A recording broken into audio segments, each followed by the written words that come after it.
Introduction to Key Programming Languages in Data Science. Data science and analytics demand strong programming skills.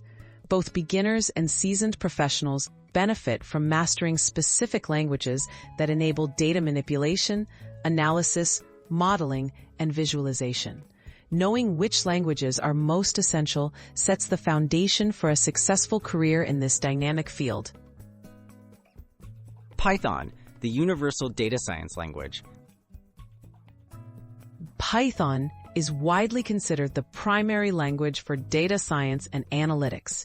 Its simple syntax, vast libraries like Pandas, NumPy, and scikit-learn, and active community support make it vital for data cleaning, analysis, machine learning, and visualization. Python's flexibility and ease of learning make it ideal for both entry-level and advanced practitioners. R, specialized for statistical analysis.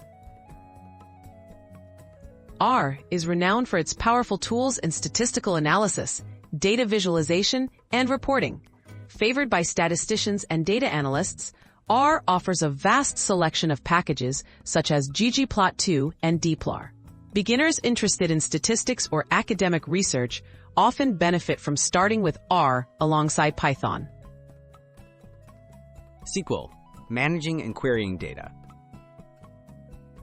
The previous user messages contain XBX and interpersonal databases across various platforms. Other valuable languages: Java, Scala, and Julia. Java and Scala are important for big data frameworks like Apache Spark and Hadoop, often used in large-scale data processing. Julia is gaining attention for high-performance analytics and scientific computing. While not always essential for beginners, learning these languages can be a strong asset for specialized or advanced roles. Choosing your path and next steps. For most starting out in data science, mastering Python and SQL offers a solid foundation. Expanding into R delivers advantages in statistical work, while exploring Java, Scala, or Julia broadens your capabilities for advanced or niche applications. Continuous learning and adapting to evolving tools ensure long-term growth in data science and analytics.